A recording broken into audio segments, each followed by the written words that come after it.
जय श्री राधे कृष्ण। आप सभी का आपके अपने YouTube channel VK Mishra present में बहुत बहुत स्वागत है। आइए आज आप सब जानेंगे माघ अमावस्या, माघ मौनी अमावस्या कब है, किस दिन गंगा स्नान, दान पुण्य का कार्य, श्राद्ध तर्पण आदि का कार्य किया जाएगा, माघ मौनी अमावस्या तिथि के दिन क्या करना चाहिए, नहीं करना चाहिए। तो आइए जानते हैं इन सबों के बारे में। आप सभी भक्तों को माघ मौनी अमावस्या की ढेर सारी शुभकामनाएं। आप सभी के जीवन में लक्ष्मी नारायण की कृपा से आप सभी को सभी प्रकार के सुख और समृद्धि की प्राप्ति हो। माघ मास की अमावस्या को मौनी अमावस्या के नाम से जाना जाता है। हर तिथि का, हर दिन का, हर पक्ष का अपना अपना विशेष महत्व माना गया है। इसी प्रकार से अमावस्या तिथि के दिन का अपना विशेष महत्व है। अमावस्या तिथि के दिन गंगा स्नान करना, दान पुण्यों का कार्य करना, पितरों के निमित्त श्राद्ध तर्पण आदि का कार्य करने का विशेष महत्व माना गया है। वहीं पे माघ मौनी अमावस्या तिथि का जो कि एक अपना विशेष महत्व माना गया है। माघ अमावस्या को मौनी अमावस्या के नाम से जाना जाता है। इस अमावस्या को जो कि मौन व्रत धारण किया जाता है, इसलिए इसे मौनी अमावस्या कहते हैं। कहते हैं कि सृष्टि की संचालक मनु का जन्म इसी अमावस्या को हुआ था। माघ मास में जो कि संगम में, तीर्थों आदि जगहों पर स्नान करने का बड़ा ही विशेष महत्व माना गया है। इस दौरान भगवान विष्णु, माता लक्ष्मी का पूजन करना, भगवान श्री कृष्ण का पूजन करना जो कि विशेष फलदायी होता है। मौनी अमावस्या तिथि के दिन इस दिन सुबह उठ करके नित्य क्रियाओं से निवृत्त होकर के संगम में, तीर्थों आदि जगहों पर गंगा नदी में स्नान करना चाहिए। वहाँ पे अगर ना जा पाए तो घर के नहाने के पानी में ही थोड़ा सा गंगा जल मिलाकर के स्नान करना चाहिए।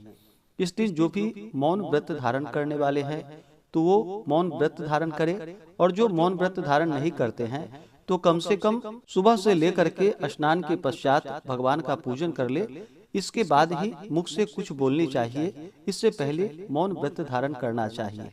इतना भी अगर इस दिन कार्य को कर लेते हैं तो इसे अनंत पुण्य फलों की प्राप्ति होती है और मुनि पद की प्राप्ति होती है। इस दिन अपने इष्ट देवता का, कुल देवता का पूजन करना चाहिए। दोपहर के समय में जो भी पितरों के निमित्त श्राद्ध तर्पण आदि का कार्य करने वाले हैं तो दोपहर के समय में पितरों के निमित्त श्राद्ध तर्पण आदि का कार्य करना चाहिए। अमावस्या तिथि के दिन इस दिन भगवान विष्णु, माता लक्ष्मी, भगवान शिव, माता पार्वती का पूजन करना चाहिए। जो भी अमावस्या तिथि के दिन व्रत धारण करने वाले हैं उन्हें माता लक्ष्मी के निमित्त जो कि खीर का प्रसाद भोग लगाना चाहिए। इससे पुण्य फलों की प्राप्ति होती है। तो आइए जानते हैं अमावस्या तिथि के शुभ मुहूर्त के बारे में। माघ कृष्ण पक्ष की मौनी अमावस्या तिथि प्रारंभ समय जो कि 9 फरवरी 2024 दिन शुक्रवार सुबह 8:03 और अमावस्या तिथि की जो समाप्ति होगी वह 10 फरवरी 2024 दिन शनिवार को सुबह 4:29 पे।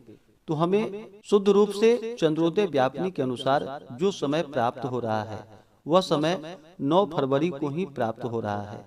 तो जो भी भक्तजन गंगा स्नान करने वाले हों या पितरों के निमित्त श्राद्ध तर्पण आदि का कार्य करने वाले हों, व्रत को धारण करने वाले हों, वो सभी 9 फरवरी 2024 दिन शुक्रवार को मौनी अमावस्या का व्रत किया जाएगा। इस दिन स्नान, दान, श्राद्ध तर्पण आदि का कार्य किया जाएगा। 9 फरवरी को सूर्योदय का जो समय है वह समय सुबह 6:37, सूर्यास्त शाम 5:47।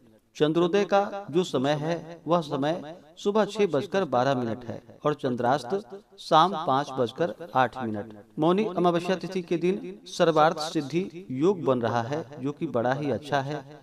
इस दिन सर्वार्थ सिद्धि योग होगा जो कि सुबह 7:05 से रात्रि 11:29 तक। इस दिन ब्रह्म मुहूर्त का जो समय होगा 9 फरवरी को वह समय सुबह 5:21 से सुबह 6:13 तक होगा। गोधूली मुहूर्त का समय शाम 6:04 से शाम 6:30 तक होगा। नक्षत्र जो कि श्रवण नक्षत्र रात्रि 11:29 तक होगा। उसके बाद धनिष्ठा नक्षत्र। राहु काल का जो समय होगा वह समय सुबह 10:48 से दोपहर 12:12 तक राहु काल का समय होगा।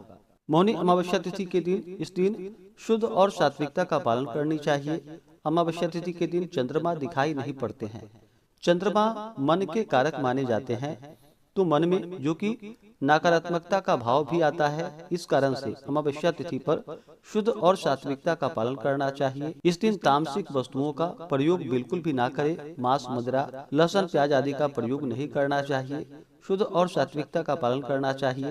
अमावस्या तिथि पर जो कि अन्न, वस्त्र, गौ, स्वर्ण, गुड़, तिल आदि का दान करना चाहिए और ब्राह्मणों को भोजन करवाना चाहिए। इस दिन पितरों के निमित्त जो भी आप भोजन बनाते हैं तो शुद्ध और सात्विकता के साथ अपने रसोई घर को अच्छे प्रकार से साफ सुथरा करके स्वच्छता के साथ ब्राह्मणों के निमित्त भोजन बनानी चाहिए, पितरों के निमित्त भोजन बनानी चाहिए। अपने इष्ट देवता का, कुल देवता का पूजन करना चाहिए।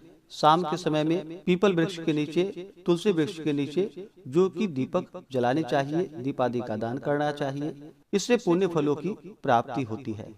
तो आशा करता हूँ कि यह जानकारी आपको अच्छा लगा हो। ऐसे ही ज्ञानवर्धक जानकारियाँ प्राप्त करते रहने के लिए चैनल पे अगर आप पहली बार आए हैं तो चैनल को लाल बटन दबा करके सब्सक्राइब करें, साथ में बेल आइकन घंटी को दबाएं ताकि आने वाली वीडियो का नोटिफिकेशन आपको समय से मिलता रहे। वीडियो को लाइक करें, शेयर करें। सुखी रहें और स्वस्थ रहें। जय श्री राधे कृष्ण। धन्यवाद।